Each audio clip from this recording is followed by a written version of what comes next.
Recesso? Que mais não é recesso o quê? Tá doido? Tem concurso chegando, ó. Aqui, ó. Alquinho na mão para higienizar, matar os vírus.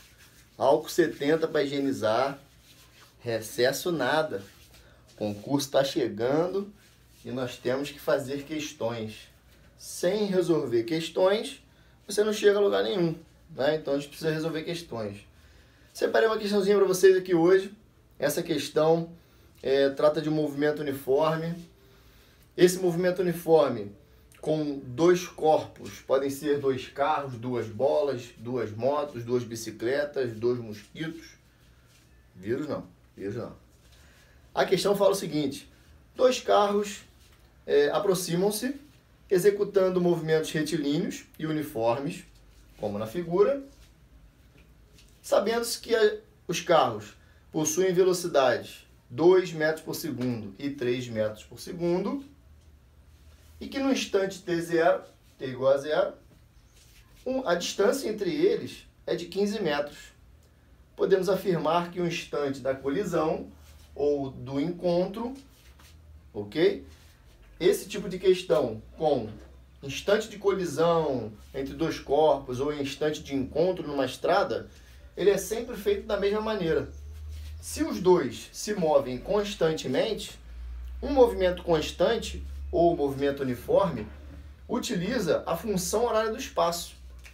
E a função horária do espaço, tu lembra qual é? Função horária do espaço é aquela que a galera chama de sorvete.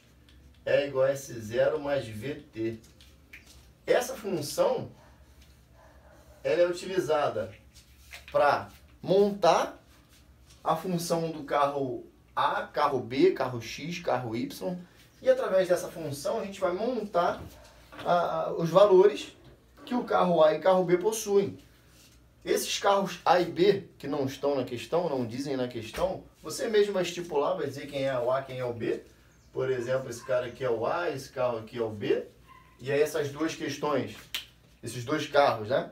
Eles possuem velocidades diferentes e opostas. Mesma direção, sentidos opostos, né? Tá, isso aí é um detalhe que a gente não pode esquecer. Agora, um detalhe importante é que a distância entre os carros ou entre os corpos é de 15 metros. Não importa qual a distância entre os carros ou entre os corpos. Se fosse 15, 150, 300, 500, 1000 metros ou quilômetros, não importa.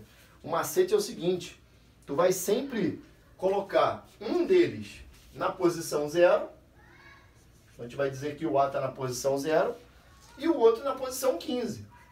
Né? Ah, professor, eu poderia falar que o A está na posição 10? Sim, aí o B estaria na posição o quê? 25, que aí 25 menos 10, 15, distância entre eles. Posso falar que o A está na posição 100? Tranquilo, mas aí o B teria que estar na posição 115, que aí a distância entre eles continuaria 15, certo? Então, a distância é de 15 metros.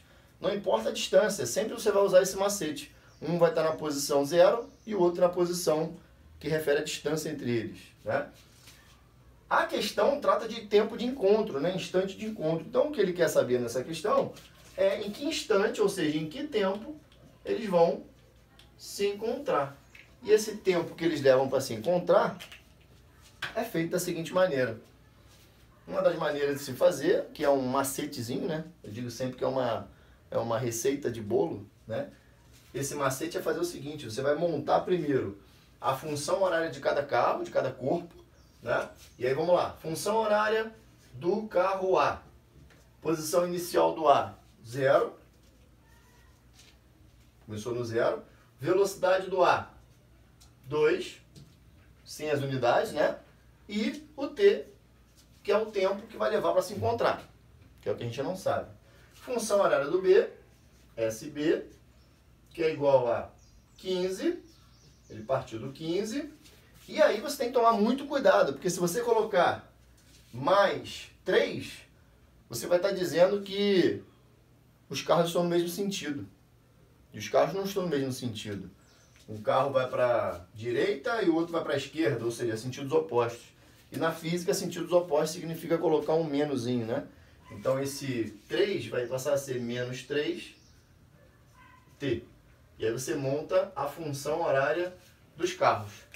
Macetinho, regrinha, receita de bolo que eu sempre comento, de instante de encontro de dois corpos. Tu vai igualar as posições dos dois, final, porque eu não sei onde eles vão se encontrar, mas aí eu sei que eles vão se encontrar numa mesma posição, final, né? Eu não sei quanto cada um vai percorrer, mas eu sei que eles vão se encontrar numa mesma posição, então eu parto sempre desse princípio aqui, que a posição final do A é igual à final do B, eles vão se encontrar numa mesma posição, né? E aí eu substituo as funções no lugar do SA e SB, igual às funções horárias, né? E aí eu vou ter S mais 2T igual a 15 menos 3T. Feito isso, equaçãozinha matemática, né? Para lá, para cá, para lá, para cá, passa para cá, para lá. E aí resolve. Menos 3 passa para cá mais, vai ficar 5T, que é igual a 15. 5 passa dividindo. 15 dividido por 5 é igual a 3 segundos. Ou seja, acabou a questão. Instante de encontro, 3 segundos, né? Se fosse nessa questão, letra C. Porém, vamos explorar um pouquinho mais, né? Vamos explorar um pouco mais, algo que agora se torna mais fácil, que é encontrar que posição é essa que eles vão se encontrar, né? Vamos descobrir a posição que eles se encontram. Pega uma das duas posições, tipo essa do A, que é mais fácil, que vai ser 0, 2 vezes 3, ou seja, 6. Eles se encontram na posição 6, já que a posição final do A é igual à posição final do B. Então, a posição de encontro, caso tenha pedido na questão, né, tem que fazer um algo a mais, seria isso. Achar a posição de encontro. Beleza? Tranquilo? Fica ligado aí nas próximas questões. Tamo junto!